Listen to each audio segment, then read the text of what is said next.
Alright, YouTube, what's up? Another day, another controversy for Wizards of the Coast, Hasbro, and Magic the Gathering and their Universal's Beyond slop. Slop. You eat it up.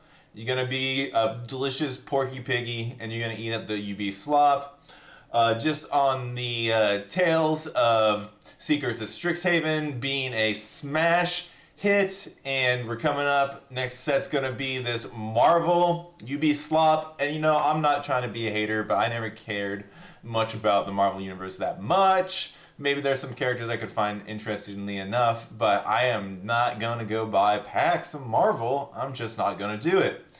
So, naturally, being a fan of Magic the Gathering and fantasy genre as a whole, I was going to eat up my own delicious UB slop of the Hobbit.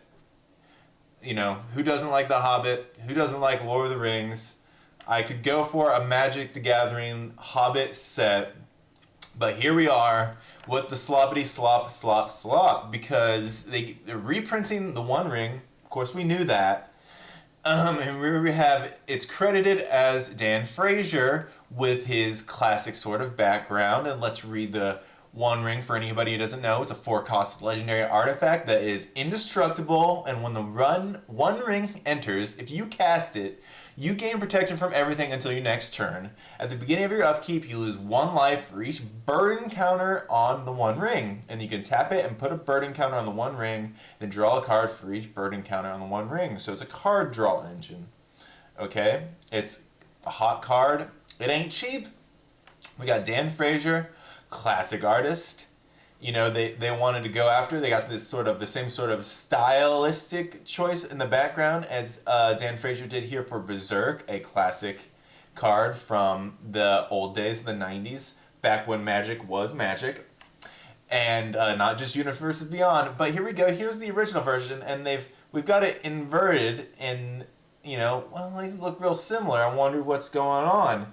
And here we are, zoomed in on each of these, the inverted ones. So it seems they've sort of remove these letters, and look, it's the same sort of patterns in the shading, just maybe a little bit blurred by Photoshop or whatever. So what is going on with that? It seems that the overlords at Magic and Hasbro have just copy-pasted this One Ring art from the previous artist that I'm reading. It's Marta Nael, as I can read backwards here. And it's just been copied over. Look, they just removed the words and they kept the shading the same. It's this sort of digital photocopies, photo slop. They threw Dan Frazier on it for name recognition, threw his recognizable artistic style for the background to make a classic card, but this controversy, I think, is going to ruin it for anybody. And here we are. We're going to have Donato Giancola, of course, of the artist for great cards like Chrome Mox, almost $200 in near mint, of course. Chrome Mox, a classic from Mirrodin. I remember these days. Anyway, and he says here, the Wizards of the Coast just released a very sorry excuse for the most important card in the upcoming Hobbit set. They just digitally sampled the previous One Ring card from the Lord of the Rings set and flipped it and deleted the Elvish runes. I doubt Dan Frazier had any real say in about how this came up. So much for the One Ring being unique. Welcome to Wizards of the Coast digital-only Universes Beyond photocopied art.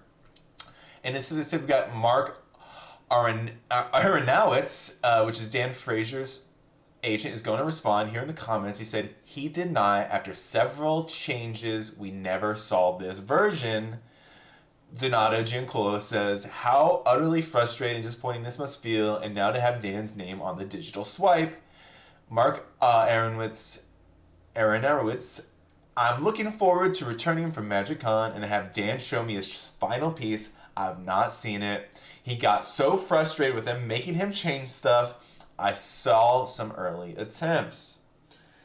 Wow. So Dan Frazier's agent is saying that Dan Frazier didn't have anything to do with this sort of photocopy slop. They just took his sort of background and his style and his name and slopped it on the slippity slop one pop, one piece, mega market, one ring, just so they can make a buck or two. Here we go.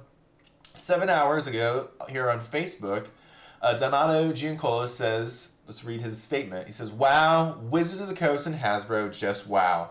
You have delivered one of the most epic fails in Magic the Gathering with a preview of photocopied art for the One Ring from the Hobbit set." And we're only in, who knows how bad this set's going to get, because we are still just in the previews time, because even Marvel hasn't came out yet. Intended to be the most valuable, powerful, desired, and collectible and unique card. Yeah, I would have wanted a Dan Frazier One Ring. That would have been the one to get. But they just slopped it up, and now I'm not that excited about a Dan Frazier One Ring. If they're going to slop it up like that, you know, maybe I'll get it anyway, just because his undeniable style in that background piece. But this is a controversy, and it's gonna make, you know, I'm gonna feel bad about it forever. And, you know, people wonder why I left Magic in the old days.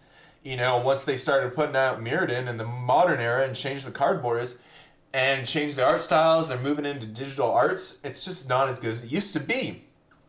Back to this statement. As I mentioned in another post, it appears that Wizards digitally sampled a previous One Ring card from the One Ring set, flipped it, deleted the Elvish runes, and added a new background. How disappointing and disrespectful it is to all the players, collectors, and artists involved in the Magic the Gathering community. How disrespectful to the credited artist, Dan Frazier, who had no say in how this came about. I highly respect Dan's work, but this is not Dan. So much for One Ring being unique.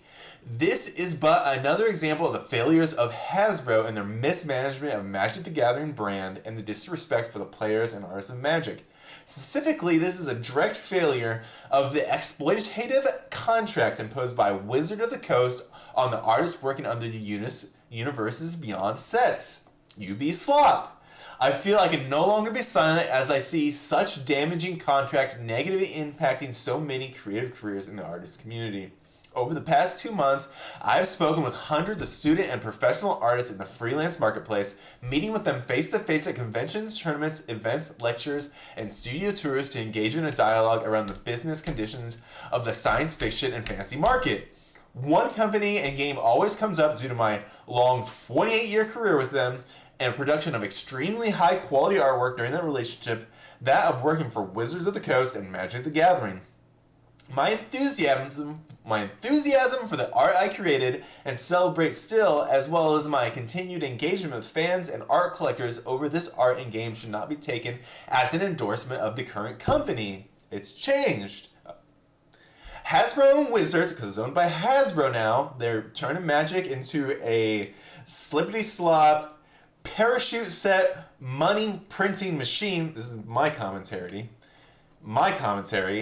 Hasbro and Wizards of the Coast currently requires artists to sign a work-for-hire, digital-only art contract on the Universes Beyond sets. And as I've been saying, this digital slop is not as good as the handmade art of days of yore. The old days, Old Man Matt, that's my name, Old Man Matt goes out and complains about Universes Beyond.